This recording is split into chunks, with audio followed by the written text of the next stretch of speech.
it so. Make it so. Make it so. Make it so. Make it so. Make it so. Make it so. Live long and prosper.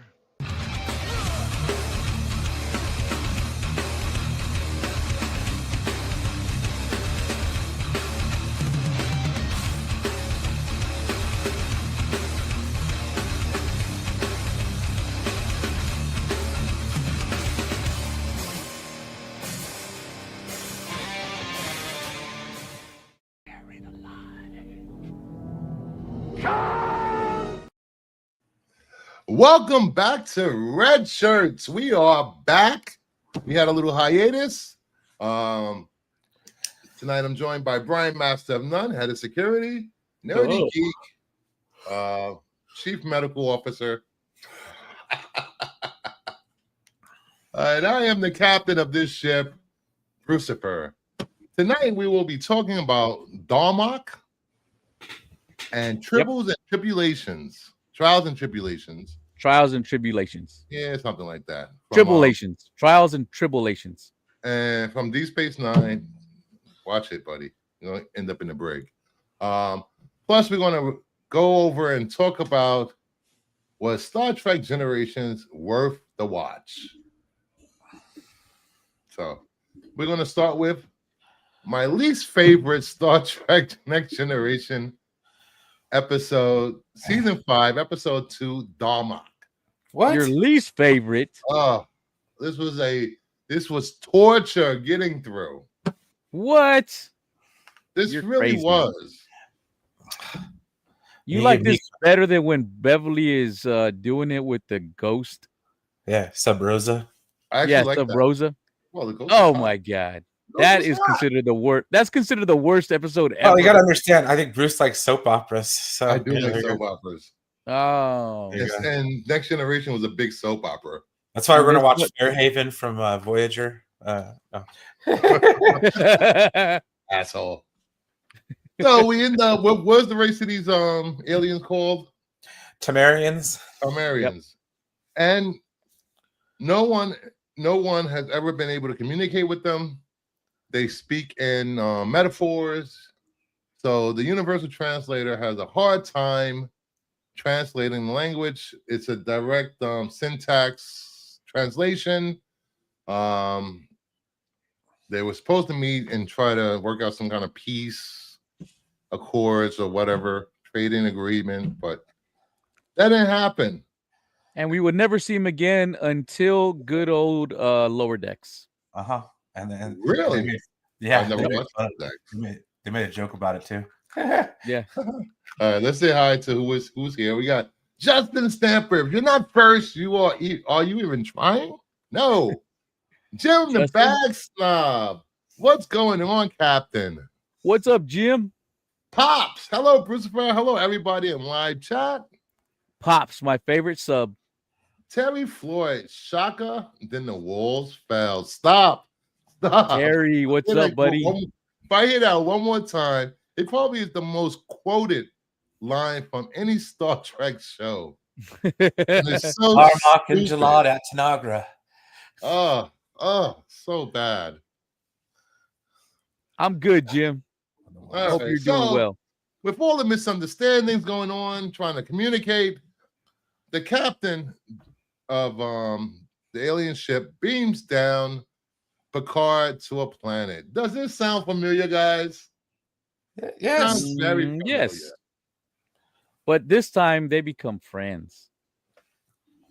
Well, for a little bit.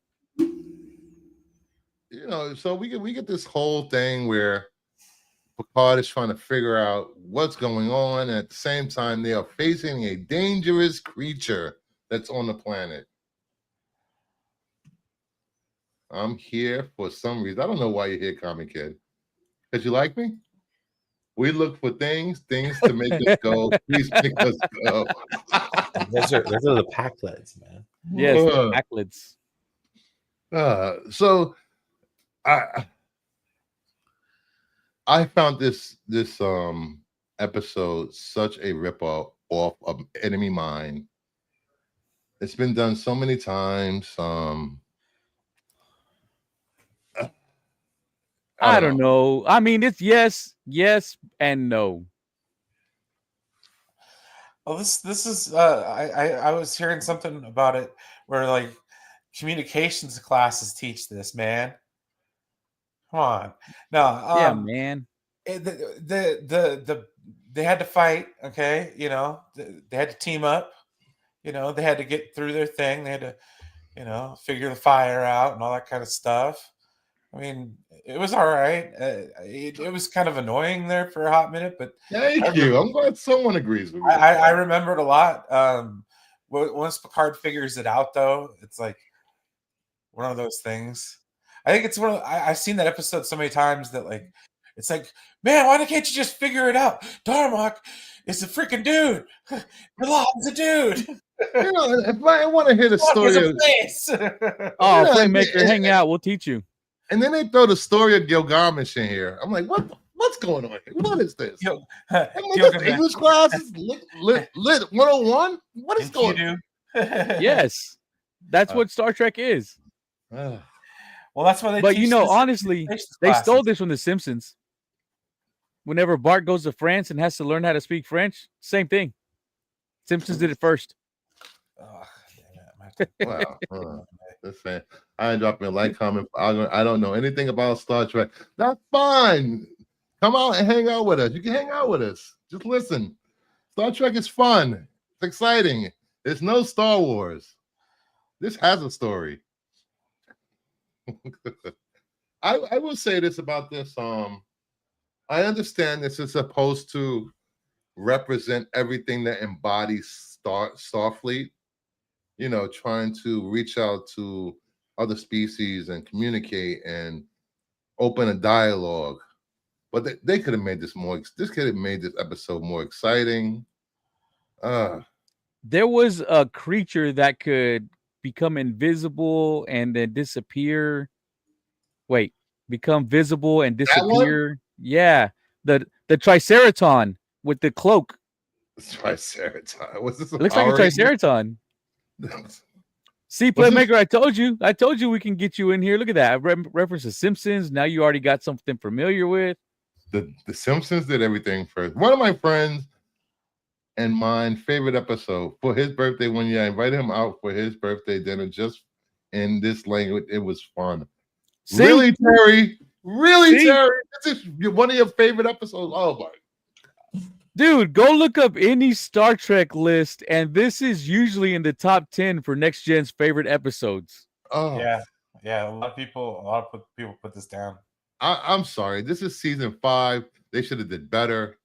It could have been better. This is peak Star Trek. Oh my god. Was not peak. It was bad. This was so bad. Oh man. Oh god, this was bad. I don't know. I would put this up against any goddamn OG Star Trek episode ever. Just saying. I got my episode. Oh no, you're off now. Yes, I would. I bet you Playmaker would agree with me and Brian, and not you. And not only that, but I think wasn't the alien captain the same guy that played the other captain in Star Trek 2? Yes, same guy. Yep. Paul Winfield or whatever. Yep. Yeah, one of those good character actors. Exactly. I get it. You know, there's for you comic book guys out there. There's a storyline going on in Wonder Woman right now, the main title, and it's they speak in metaphor throughout the whole storyline on this island. We are Mouse Man or whatever the hell it is, and it's annoying. What's up, Tyson? That explains everything. Bruce was annoyed by the. Tell us what you're really mad about, okay? I'm really mad about this episode. Hey, Tyson. But no, it was kind of irritating. Like Riker's hard-headedness, kind of like he's up in space. Like I'm gonna shoot these some bitches. We gotta go to Captain back. You know, it's like, you know, yeah. You know what he wants, Bruce. Hey, quit messing around. I'm not messing around. I'm doing important stuff. There we go. The mouse have ears. There we go. The whole freaking issues. Two or three last issues of Wonder Woman. The whole island, that's all they talk. The mouse have ears, the mouse is. I'm like, oh my God, shut up and move on from this storyline already. So see, you're mad at Wonder Woman and DC writers, not Star Trek. I am not mad at Tom King. Tom King is perfect. Thank you very much. I got better. I don't know. You just complained pretty hard about him. The mouse have ears. God damn you for bringing that up. But what did you guys? I am trying to understand this. As a Trek fan, a longtime Trek fan since I can remember. For the Trek fans that are watching, or Trekkies, layman people, what made this episode so good to you, Nerdy Geek? Because this is vintage Star Trek. They're trying to avoid confrontations. They're trying to make this peace. Is not vintage Star Trek. It is. If that's the case, if this is vintage Star Trek, then Nirvana is classic rock. Yeah. And furthermore, this is quintessential Star Trek: The Next Generation because, dude, this show basically preaches nonviolence, which the show is all about. Okay, and not only that, but this show is about resolving your conflicts through conversation, and learning. Okay, over ignorance, dude. This episode's quintessential Star Trek. Well, I don't know what you're talking about. Like, even whenever Picard thinks that they're happy, it's my happy place. What? Where the balloon is? Yes. Even whenever Picard thinks that the other captain is trying to fight him, he throws the knife down saying, no, I'm not going to fight you, because he's trying to resolve this peacefully, like we learned Starfleet wants to do. And then even whenever the crew of the Enterprise, who are trying to save Captain Picard, they're trying to avoid conflict with them. Oh, excuse me. Growing up on Real Trek, this woke garbage that I don't care about their feelings. I don't care about their female counselor or their multi-international crew or whatever you want to call it, inclusive. Everybody gets a participation trophy in this show. I'm just saying.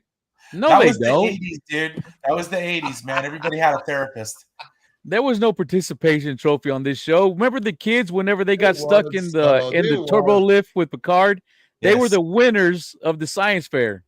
No participation trophies. Right. Lore was a better android than Data will ever be. Oh, you can't even pronounce his name right. His name is Data, sir. I need a drink. His name is Data, not Data. Aliens they could use Pulaski. Always first participation plan, awesome. But I don't know. I will never revisit this episode. Well, the Tamarian captain gets hurt. Yeah, he does get hurt. And Captain, Picard takes care of him. Okay, and then learns his language, and then tells him a story about Gilgamesh, a story from his own planet. Yes. Okay, so like I said, once more, 100% Star Trek episode, man. Like they would make this today. If this woke garbage episode. Oh my God. He's talking about Gilgamesh. Tell a freaking American story. No, I'm serious. We're gonna tell the story about George Washington crossing the Delaware, the signing of the Declaration of Independence. Am I nailing this right? No. You gotta work on your ranting skills. I gotta work on my ranting. Okay, if you ask Google what are the best Star Trek episodes, Darmok is the 4th episode named, after The Inner Light, which is a better episode, Best of Both Worlds, yes, a better episode, and Yesterday's Enterprise, which is my favorite episode ever of TNG, and maybe even Star Trek ever. Yeah. If this was Kirk would have shot first, ask questions later, and then fuck the alien. Yeah, but not when Gene Roddenberry got older. Yeah, nope. And then he dies. Shaka when the walls fell. The walls fell. God. The mouse has ears. There we go. Yeah, Terry Floyd, the Inner Light's a great episode. That's a fantastic episode. But you're saying Furbies.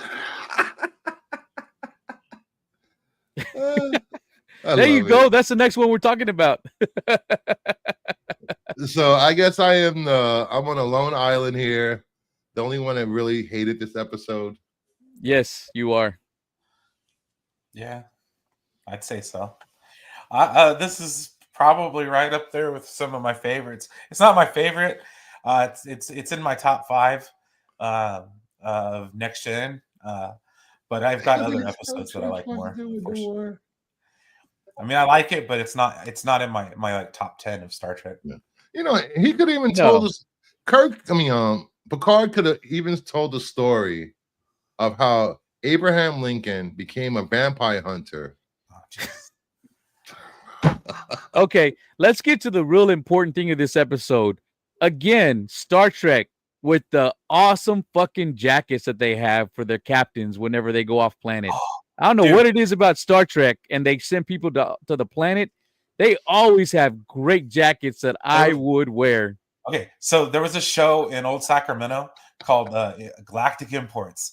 Okay, and like all they had was sci-fi stuff in there, and you walk in there, and on a coat rack kind of display mannequin thing, you had that coat, the Picard season 5 coat. Like, I would wear that all day long. If I had the money in 1995, I would have bought that shit in a heartbeat. Unfortunately, I was there, and I bought a communicator pin. Yeah, how many times have we watched when we were doing Strange New Worlds did they get sit down to the planet and we always wanted the jackets they were wearing? Yeah, they had some really good jackets. Always with the great jackets. They had nice swag. Yeah, nice mission swag. Why they don't sell it? I don't know, man. Because I know Trekkies would wear it. Come on, Paramount, start selling that merch. Let's go. Oh, and then just before Picard's about to get attacked, they figure out a way to beam him up. For TOS, yes, Playmaker. And TNG, they kind of switched it around. Yes, the original series, yes. For anything going forward, doesn't matter what color you're wearing. Although the first person ever killed in TNG was a red shirt, just, for nostalgia's sake. My hair is moving back. Thoughts on a Picard haircut. Justin, send me pictures of before and do AI with a Picard haircut and let me be the judge. You got my info. Oh, what's Terry? What's the IG? Oh my God, the Brian pics. I forgot about that. Oh yeah, those are pretty funny. I gotta find it. Where the hell is Tyson? Here we go. Wait, where is it? Surprised you didn't make a slide out of him. I got the glory hole pic you sent me. How do you say that? Dubalo? What's up, Dubalo? Hello, welcome. Dub, Double O. What's going on, Dub from Renovision? Oh, Double O. What's up? Yeah, here we go. Here is Brian. This is going to be good or bad for Strange New Worlds from now on, because that's how I'm going to react to it. It's going to go boop, or boop. Hey, still serving as a captain, man. That's Captain good. Thug. Yeah. That's woke right there, letting him still serve as a captain. Oh, right. It's horrible. Let's see. No pictures. You crazy man. You know what the judge said. Sit in the display. You can use them on the show. Oh my God, that'd be awesome. All right, moving on to the best episode of the night. Deep Space Nine, Season 5, Episode 6, Trials and Tribulations. What was this? The Tribulations. 25th anniversary of Star Trek or 30th anniversary of Star Trek? 30th, right? Yeah, 30th. Yeah. Yep. 25th. Because 25th. Yeah, because 65 is when it started. Yeah, this would have been around 95, 98. Something around there. Oh, then 35th anniversary. Okay, yeah. Or something like that. Yeah, Brian, they did this for anniversary purposes. This was a totally fun episode. I love it. Good choice, sir.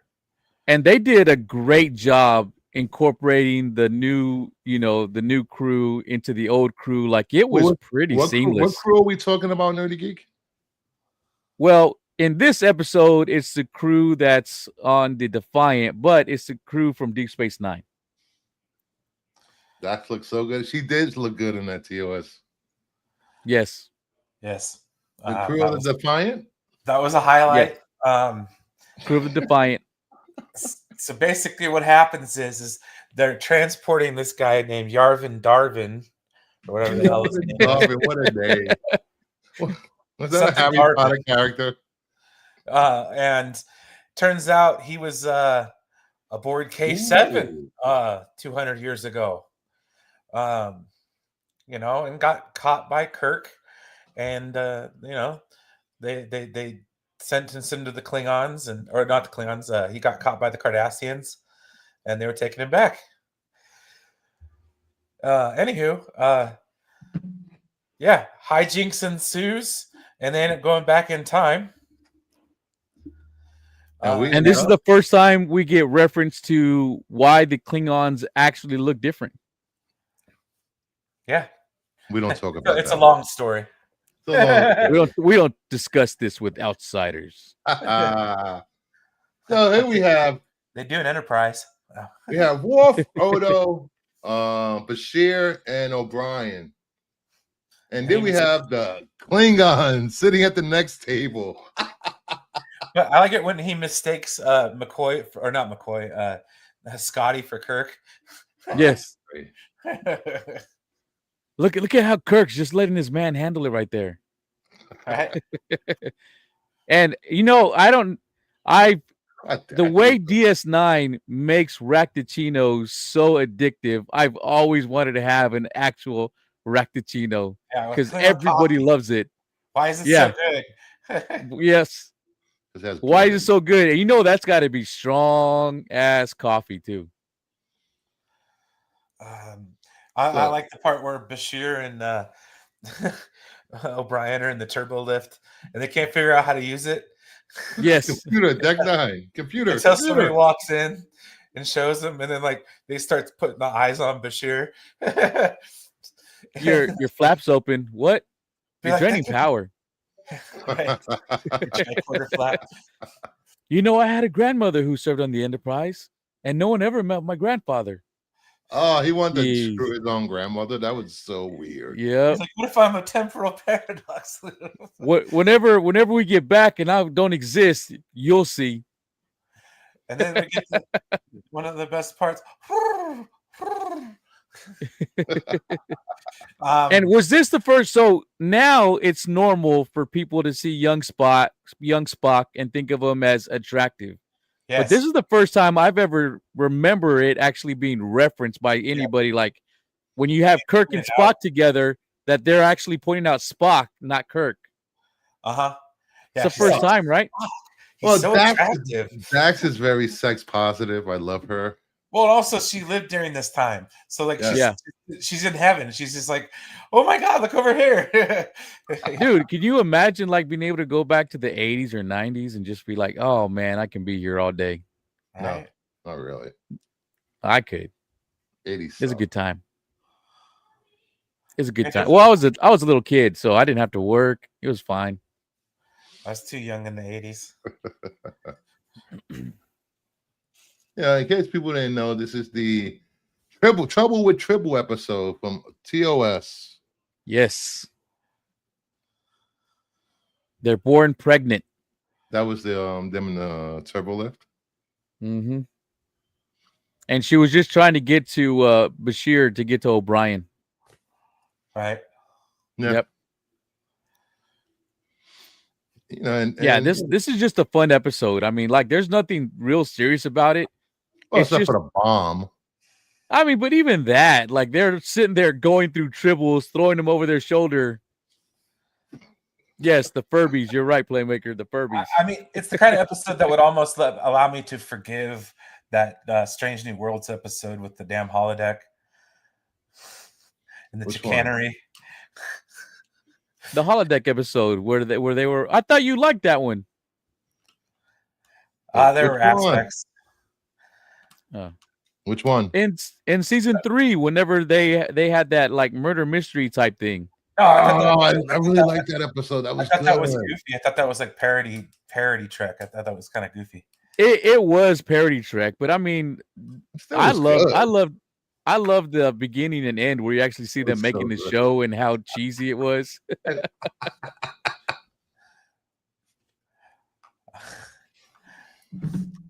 Were they supposed to talk, Playmaker? I don't remember. So I never Darwin had one. rigs up a Tribe Cobalt device to one of the tribbles. Yep. And it's by this gorgeous. time, this what over 100,000, 200,000 tribbles on the station. No, 1 million, 1,500,000. Yeah. Wow. And if you noticed, Dax and Spock had the exact same number. Uh-huh. Yep. Furbies were, I think they talked. I don't remember. I think they talked. Didn't they talk? I don't know. Yeah, I never had one. Furbies were a thing. So they end up finding the bomb, but there's tribbles everywhere. Blah blah blah blah. Oops, sorry. Everything is well and done. They get back to their own time. Violated the time directive or whatever the hell they call it. Had to explain themselves to the time police. Yes. And at the end, though, was my favorite part though, because Cisco, he's like, "There's one thing I had to do." You know, he handed a report to Kirk. You know, that was funny. Lieutenant Benjamin Cisco. This on temporary assignment with the Enterprise, sir. I just wanted to say it was an honor to serve with you. And this was leaps and bounds better than Dalmok for me. This is a funner episode. This is just one of those classic, like, hey, let's just have fun on an episode. Yeah. Star Trek's allowed to have one of those a season. Yeah, that's true. Just not in a 10-episode season. Listen, they can't afford a 20+ episode season of Star Trek anymore. No show has 20 episodes. I love how he goes by Chekhov and like snatches them from him. He's up for target practice. And don't forget, Worf freaking out with the tribbles because they're sworn enemies. Yes, sworn enemy of the Klingons. Yeah. Do they still sing songs about the great tribble hunt? I like how Odo was trolling him about it. Oh, that was great. Although the way Worf described it, yeah, I can see how they would have been. However, they may have gone a little too far. Oh, and the part where they fight with the Klingons in the mess hall there and get chewed out by Kirk. Yes. And he stops. He came right to me. Yeah, you like to Captain Kirk. I can't wait to tell Keiko. So we had 2 episodes this week. So that leads us into the first Star Trek Generations movie with the Enterprise B. Was it Enterprise Cohiba, what's up? But first off, you should have put the freaking flipping bottle of Dom Perignon. Okay, going through space. No. Okay, Star Trek 7 or Generations, directed by David Carson. Who came out in 1994. Okay, this movie here, fantastic. I still like it to this day. Yes, it's probably dated. But we get the Enterprise B here, which is a modified version of the Excelsior class of starship.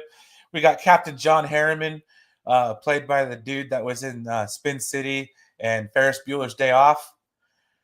We got Tim Russ sitting in the background. Shout out to Tim Russ.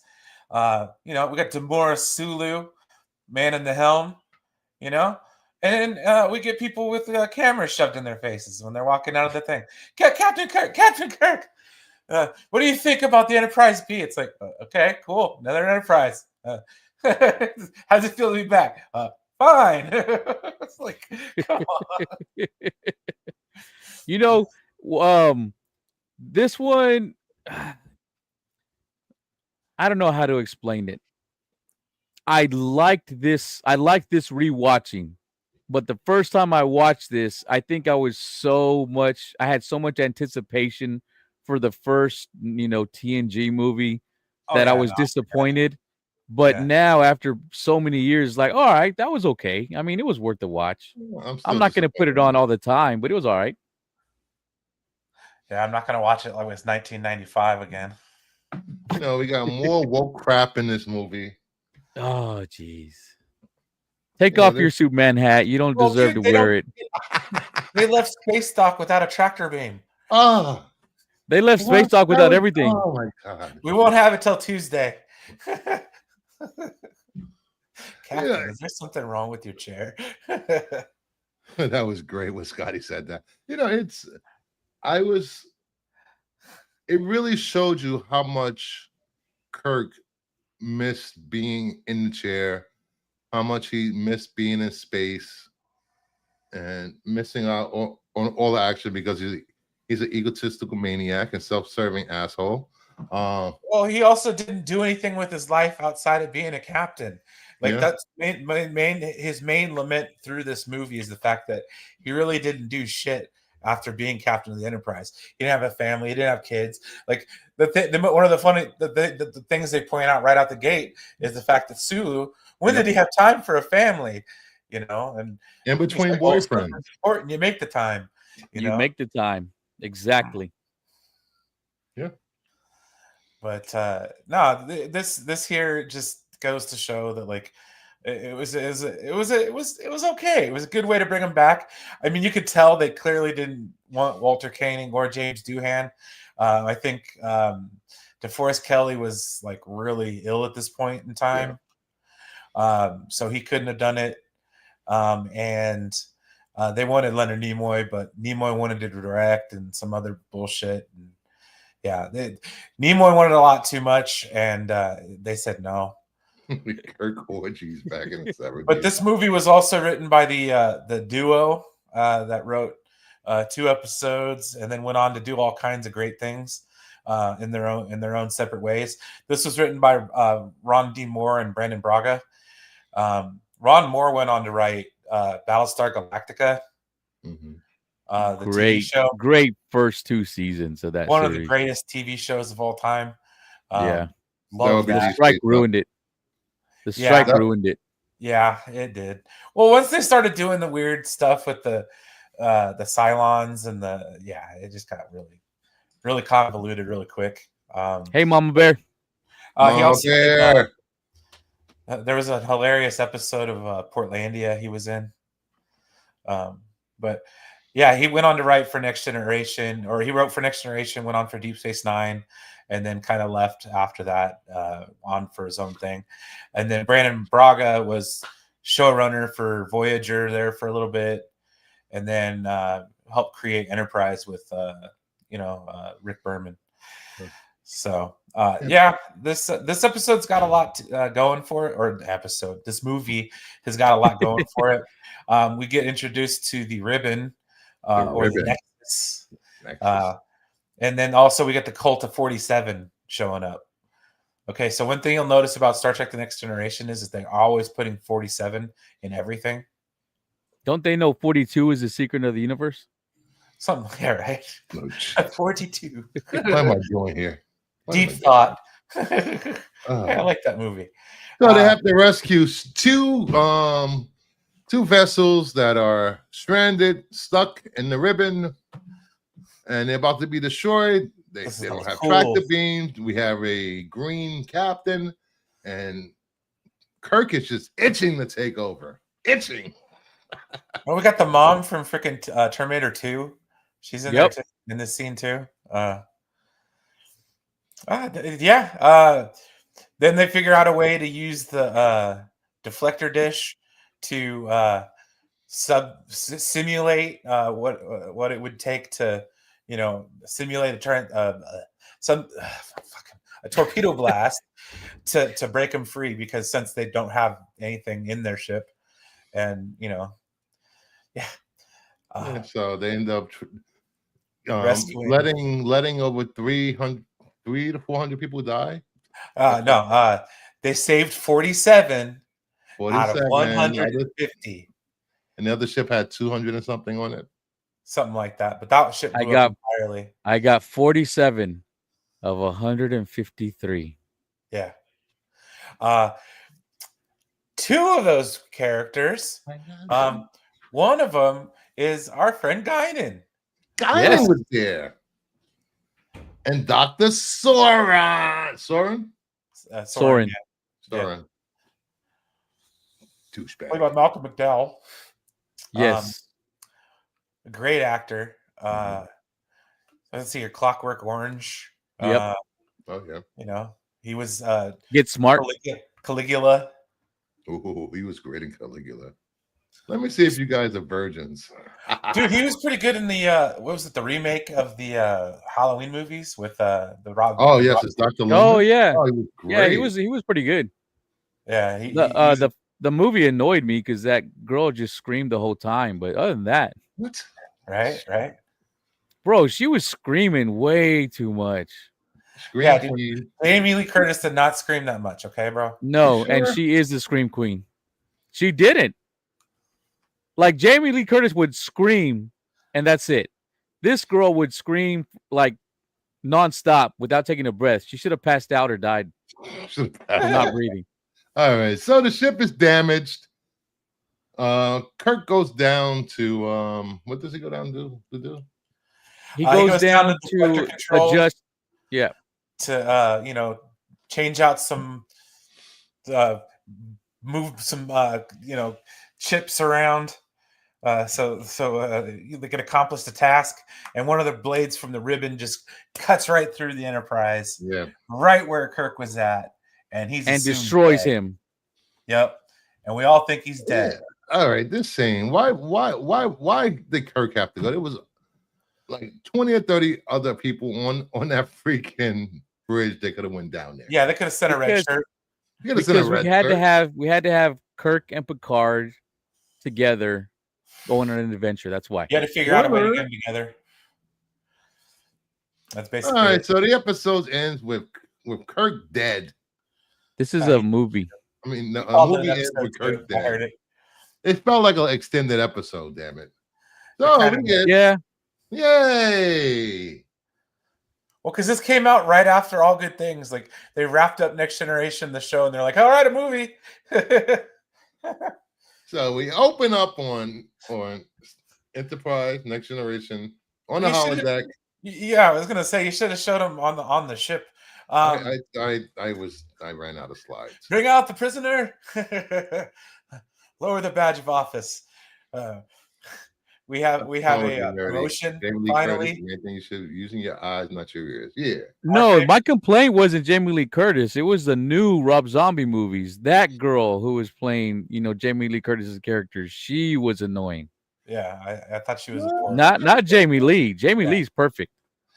No, that's that movie had like the perfect soundtrack. Well, they promote Worf to Lieutenant Commander. Ooh. Yes, finally gets a promotion.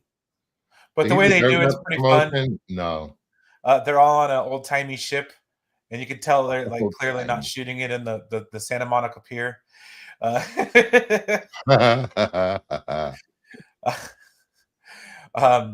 Data gets a little confused.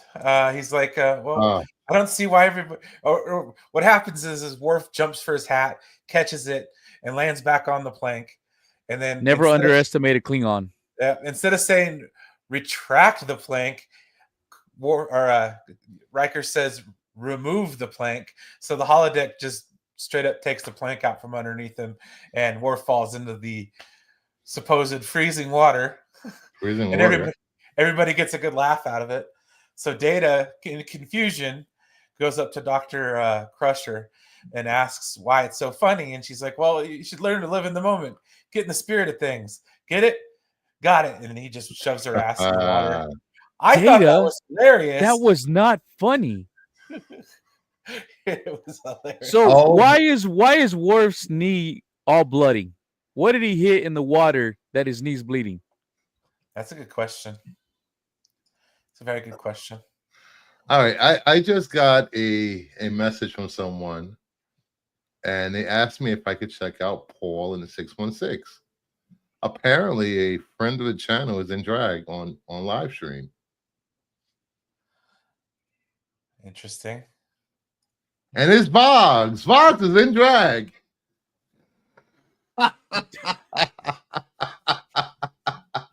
Oh my. Boggs is in drag in bed eating popcorn or whatever he's eating. Oh my. Shout out to Boggs for having my. the courage to dress in drag on stream. Who's the luchador? I don't know. Who is that? It's a nice Mysterio mask. Is this El Rudo? I don't know. I don't know who that is. He's supposed to be Jay Thompson? Who's Jay Thompson? Cohiba says Marco ? Marco. That's a good mask. So is Paul supposed to be Jim? I think so. I love Leanne. I take it this is the Halloween episode. Fox is going to take my position of pretty member of the kingdom. Nope. Nope. Nope. All right, back to Star Trek. So they get a distress call. There's a ship in trouble, right? No, it's actually a station that's in trouble. Yes. But also, Picard gets some bad news. Yes, while he's on the holodeck. Yeah, his nephew and his brother are dead. Robert. From a fire in the 24th century. I don't understand. Could somebody have please personal transported somewhere? You can't transport out? Really? I was gonna say they don't have a fire department in the 24th century. They just can't beam water on the fire. Anywho, yeah. So he's sad. So he's flipping through some books and this is sad. This is a very emotional episode for Picard because once again, this is like movie. I think they were trying to put it in like an episode. It feels like an episode. I'm sorry. Really this does. movie, one of the themes is that the lack of family. So like Picard's like, okay, I don't have a family. You got Jack Crusher. Shut up. I don't have a family, but in his dreams, that's all he wanted, or kind of thing. So like when he goes to the Nexus, it shows him with the family. But I'm getting ahead of ourselves here. So what's his name? Dr. Soren is the only survivor. It was attacked by Romulans. Yes. There's radiation poison. It can't go in a part of the research lab, right? Yeah, and Data, who at this point in time decides to take his freaking emotion. Jesus Christ, Justin.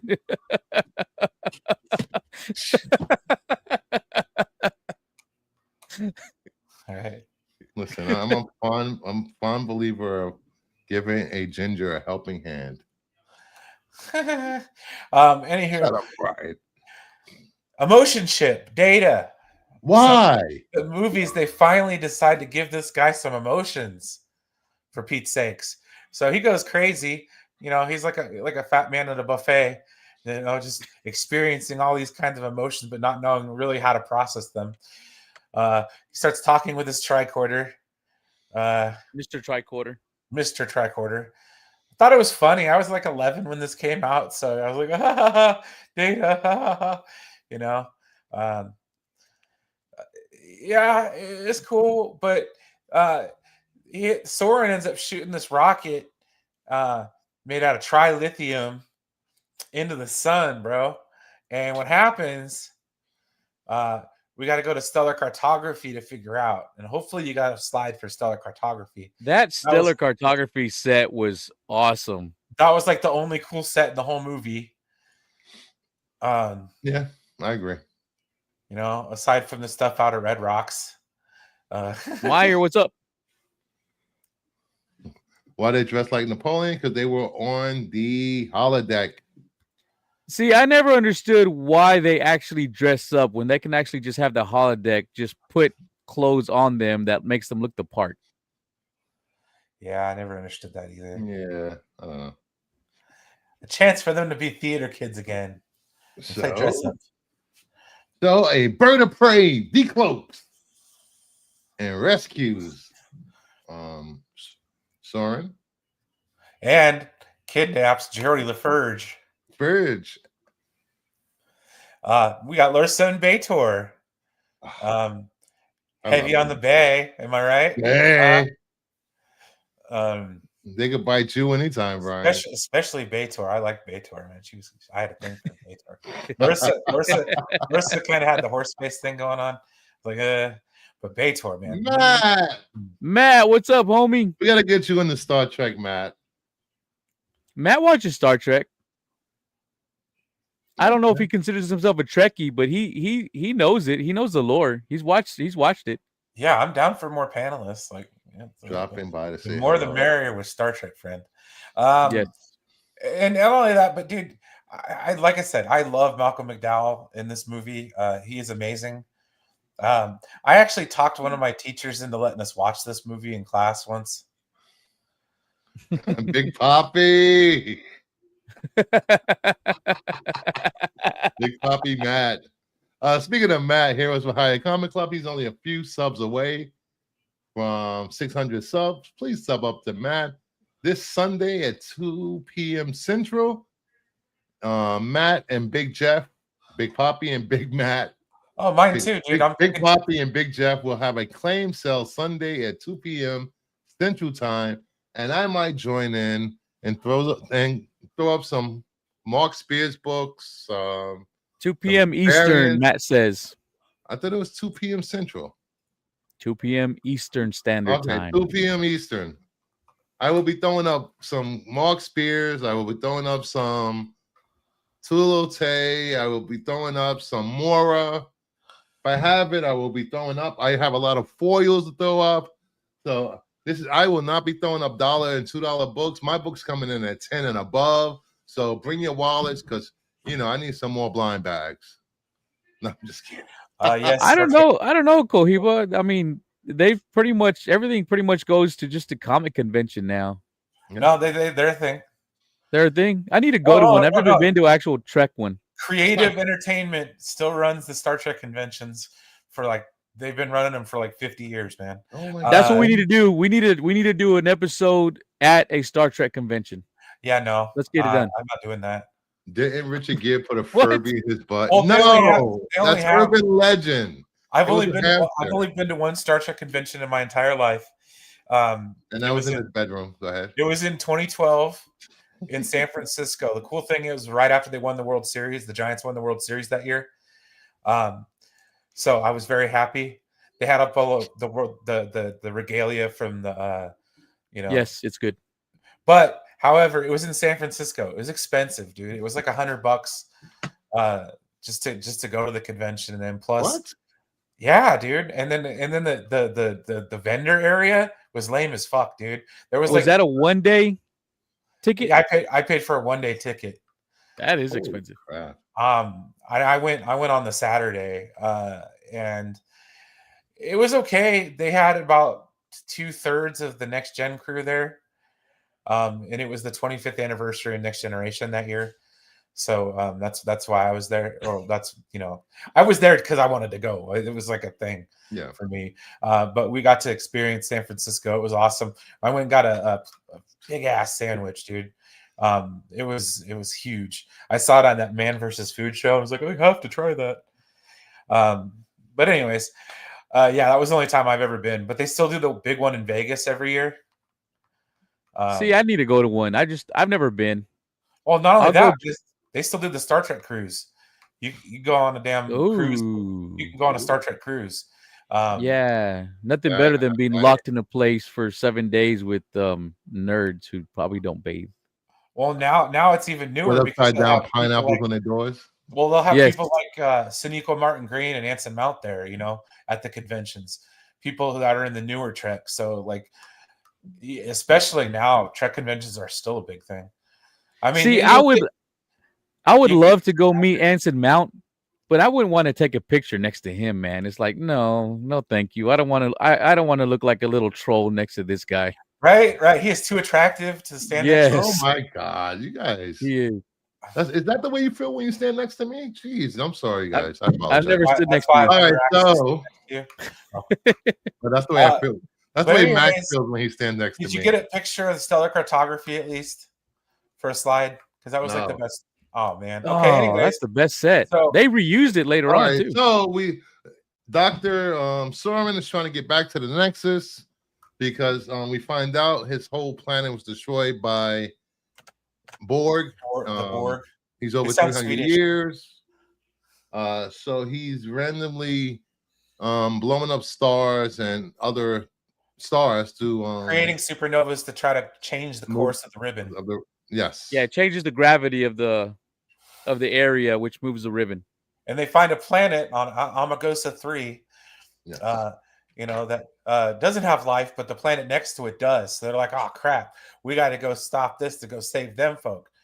So they follow him to the Amagosa star. They do the old switcheroo. They beam Picard to the surface, and they beam Geordi LaForge back from the Klingon ship to the Enterprise.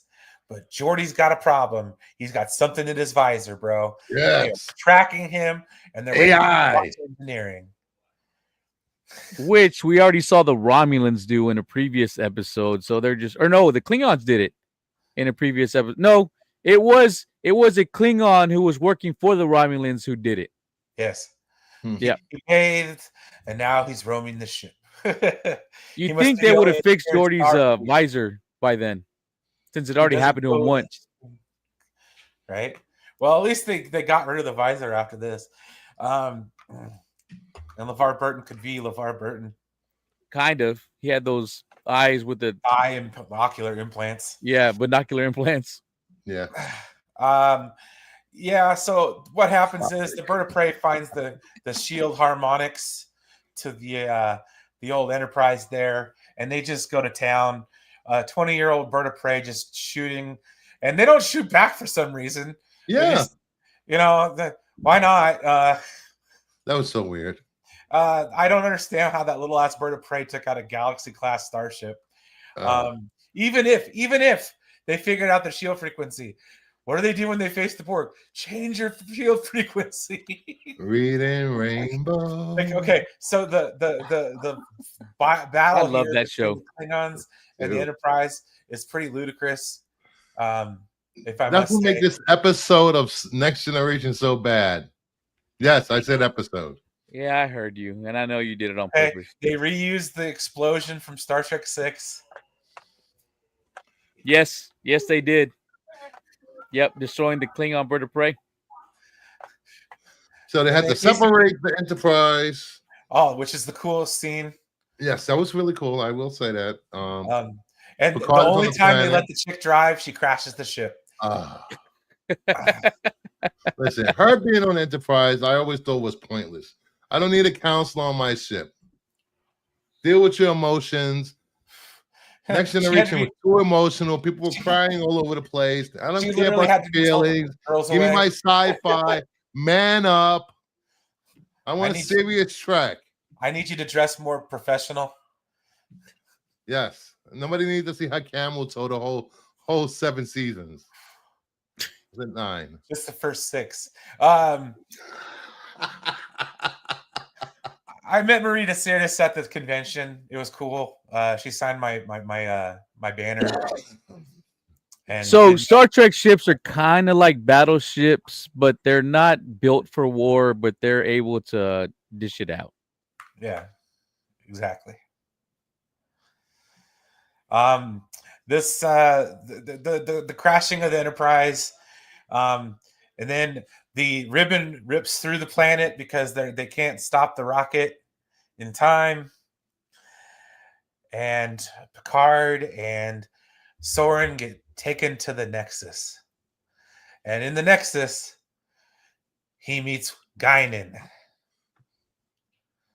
who we're trying to figure out why she's there because it's like she's an echo of the person that once. that Yeah, was she's an weird. echo from whenever the Enterprise B got hit by the Nexus. Yeah. So, Yeah. anyways, she's like, hey, he's like, I got to get back. I got to get back. He's like, well, I got a guy. I got a guy who can help you. Who's the guy? Yeah. He's That out there guy. chopping wood. I was like, waiting for his toast. You know, it's funny. My Night, partner was Pops. You have a good night. my partner was Later, going buddy. to work, and I was watching this, and he goes, "Why is Picard and Kirk in the same episode?" He literally was going to be late for work to start watching. I'm like, "Get out! You don't need to know. This happened. Don't worry about it. It You got a happened." sweet ass kitchen. Yeah, that whole place Kirk had was really nice. Yeah, it's really nice. He's out there chopping wood. Okay, you know, like any captain should. You know, move, bitch. And Move, bitch. Get out the way. Wait. Kirk's wishing he had a woman. Yes. He wishes he would have told her right, Antonia. Okay, so, Isn't this weird that his fantasy is a house that he sold and to be alone? pretty much. What are you talking about? No, because she was up there, so he was gonna go propose to her. Yeah, he was gonna go. They never showed her. It was in her. It was in his head. I'm gonna Never go. No, up but those that's stairs. his fantasy though, is to be back there and tell her that. Yeah, with Well, the they never woman. showed us, so she doesn't exist. You ever notice that all the captains, this is all their dreams? Like even like Picard, he had a family, and then even Pike in the last episode of season 3 got to live his life. Yeah. That's all the captain's dream. Is like, dude, quit being a captain. Janeway, yeah, her little town, Irish town. Yeah. That they went to. This is the one where they spear and eat a humpback. No, stop. That never happened, sir. Oh, that's Never Star Trek happened. 4. That was funny. So production note: the horses were William Shatner's. So, let me get this part. So, Picard finally convinces Kirk to go back after they go barebacking with each other. The fight Soren and correct everything. Look. Well, he got to die on a bridge, right? Hey, look. Ooh, dramatic scene. That's Captain James T. Kirk. You don't know your history. As a matter of fact, Captain, I am right. You. History. If I'm not mistaken, you're dead. Putin style. Stop. So until we got the showdown between Gandalf Three old and men Sauron, fighting. yeah, is this the oldest fight in a movie ever? Yeah, 3 old men fighting. Yes. Action hero Picard. And you guys complained about Ahsoka fighting. This was slow as fuck. There's You guys complained about Ahsoka fighting in the Ahsoka show? Get out of here, guys. So anyways, look what Mama Bear just put. After barebacking, Kirk and Picard double teamed. Oh my god. he do. Woo! Right. There's a lot of experience in this fight. So, anyways, it starts out real quick and easy. Some punches being thrown. Homeboy blows up the bridge. Yep. Kirk is stuck on one end. He's got to jump to the other. You know, the other side. Okay. And then what happens is that part of the bridge he's on happens to fall. But before he falls, he turns the cloaking device off for the launching machine. So Picard could go over there and use a console that he's never used before and figure out how to turn off. It's Star Trek. Everything is universal. At this point, everybody was using LCARs, and LCARs were adaptive to the person using them. You didn't have to learn them; they learned you. Okay, because that's what it is. Totally a coup de grace. Anywho, freezes the rockets. The rockets explode in place while Soren's trying to disarm them or to rearm them again. And we get a dead Picard, dead Kirk, whose last words are "Oh my." Which, if you watch the movie Paul, they riff on that a little bit. When I haven't seen Paul in a while. Oh, when Simon Pegg's character gets shot, he goes, "Oh my." Oh yeah, there was actually a lot of Star Trek references in that movie. Huge. So, little did he know Picard reprograms the rocket. It blows up when Soren gets to it. Blah blah blah blah. Kirk, final words, dead. Blah blah blah blah blah. Picard leaves him for dead there. Yes, buries him instead of. I don't know why they buried him on this planet, but okay. But you know, they go back and get him. It's called Technobabble. If Terry, you watch Star Trek Technobabble season 3, they go back and get him. They got Kirk's body in freaking section 31 or whatever the fuck. Yeah. And so we end up with Picard and number 1 in the wreckage. Yes, Earth still exists. Earth still exists. It's a utopia. And he throws down his Kurlan Nesco. He was all excited to get it. You know, it's like, oh my God, this is like a historically like significant object of antiquity. And he's like, chucks it. Doesn't even get his model of the Stargazer. Like, come on. Livingston is fish. This face off brought to you by Ensure and AARP. And then Spot gets found, the cat from Next Generation.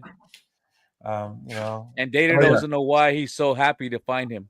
Spot, yes, he starts crying. One of my favorite lines in the movie is when Data says, "Oh shit." There's no person in Star Trek. What was that? Was that needed? What? That was over the top. That was a bad. We all saw Discovery, sir. There is cursing in Star Trek. Double dumbass on you. These are not role models for my children. I can't let my children watch this. Excuse me, sir. I was a kid when I watched this. I turned out okay. I don't need that James Gunn humor in my. Oh, sorry, wrong stuff. Never mind. You know who I was making fun of, right, Brian? Oh shit! So one of my favorite lines: "Life forms."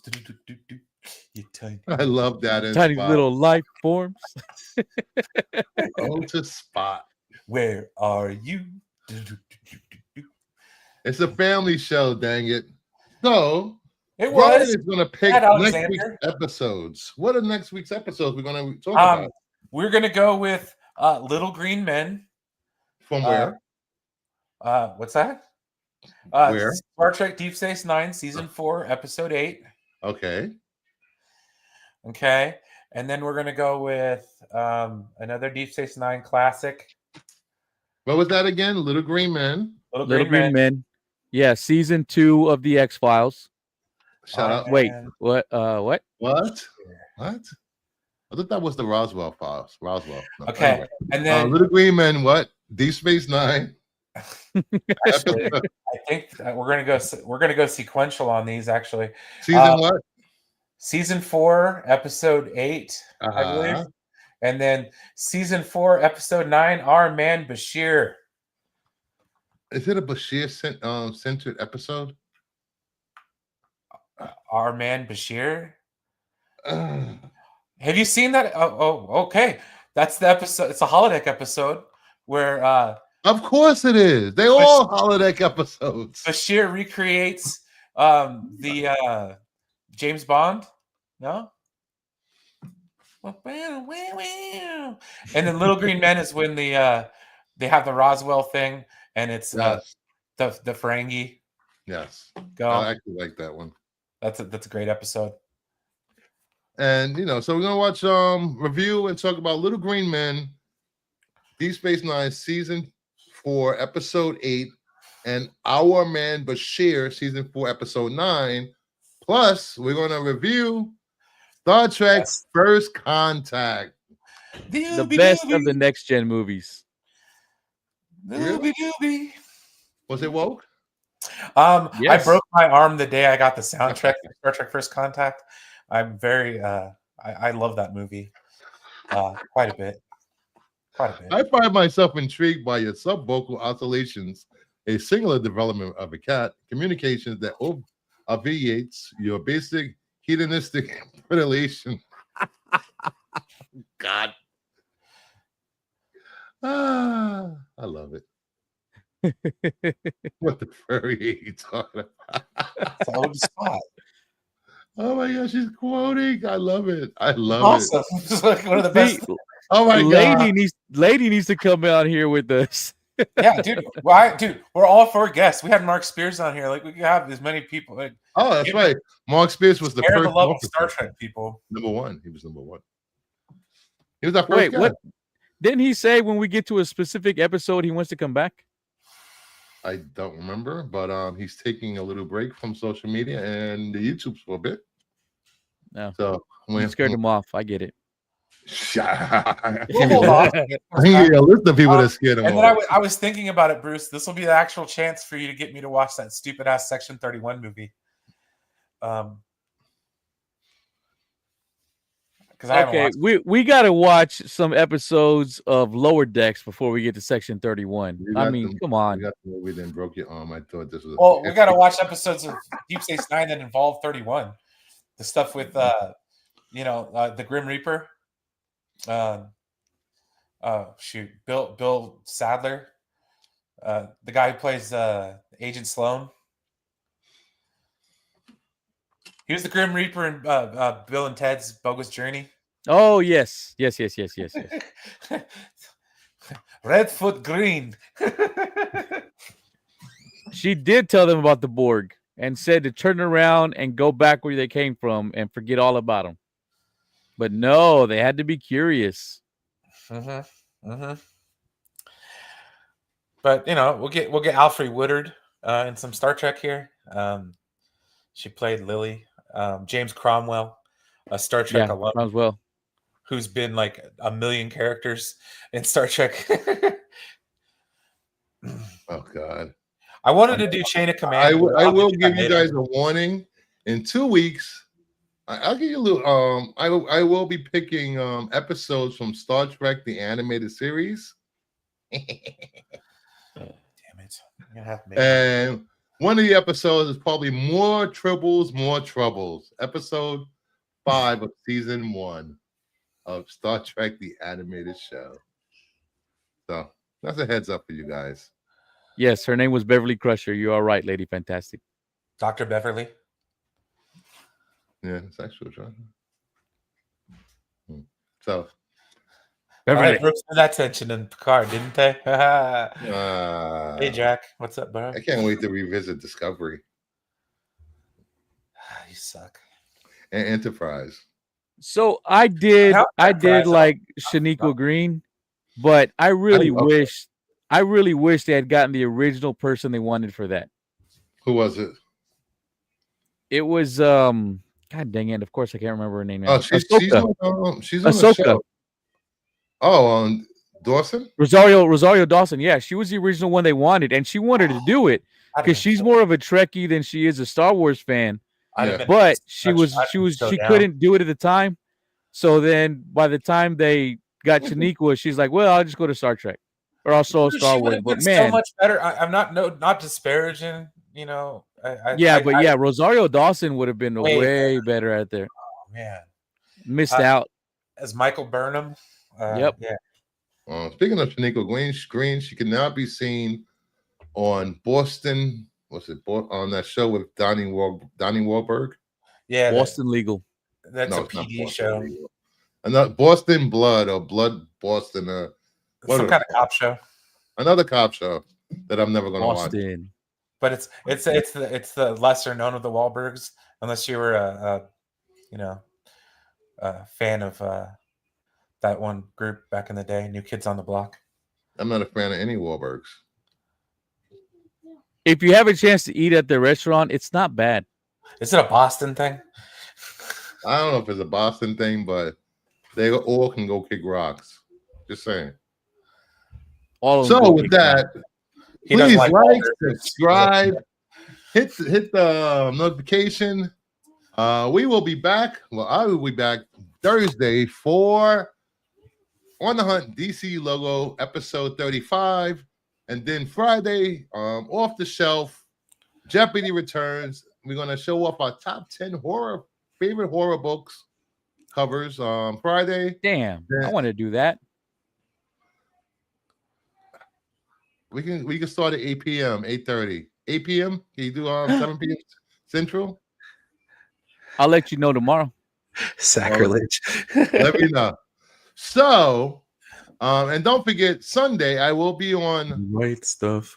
I will be on Heroes for Hire Comic Club with Big Jeff doing claim sales. I will be bringing $10 and over books, no dollar books here, because you're not going to waste my time with shipping. I get it. You hated New Kids on the Block. I did hate New Kids on the Block. They sucked. That's why you don't like Donnie And Wahlberg. That's it. If right? anybody Oh, likes yeah, Wahlberg. blind bags, And I'm going to good be fact- doing an opening soon. Woo! You should open 5 right now. This is a Star Trek show. Oh yeah, that's right. No more Spears on the Star Trek show, except if he wants to come on. So if you're busy, if you're not busy after the show, head over to Stinksboy 73 channel. He is Doctor Who review, and we're doing episode. I forgot what episode it is. The episode is called Rewind with David Tennant. Q Who. And Jody. Wait, David Tennant and Jodie Whittaker in the same episode. Midnight. Thinking of shipping, got your package in. Yay! See, I do ship to Canada. Assholes. And I mean, you can get a rock and throw it right across the lake. I'm 3 hours from Canada. I'm probably 4.5 hours from Mama Bear, I think. We're starting at 9:30. So 9:30, head over to Stinksboy 73 channel. I will be there watching Doctor Who. He had the scarf. No scarves in this one. It's midnight. So we'll see you next week on Red Shirts. So have a good night. Thank you. Hit that like, leave a comment. And if you're leaving a comment on your phone or after the show ends, go to your phone, go to this video, and hit that hype button. That helps with the algorithm. Get more people loving Trek. No, it's Dr. Y, lady. We've been shit on way too many times by other nerds in this community. Especially Trek. Star Wars fanboys. Fuck Which Star Wars. I love Star Wars. Don't get me wrong. I watch Star Wars all day, but I'm a Trekkie at heart. Wah, my Anakin is better than my Luke, and my Rey is better than my. I think both. Equally. Yeah, I don't know about equally. I like Star Trek more, but I do love me some. Like this year, when I go to MegaCon, we're gonna go to Disney.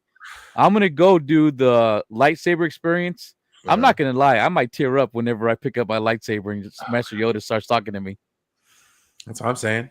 Next week, I will return with Men on the Panel.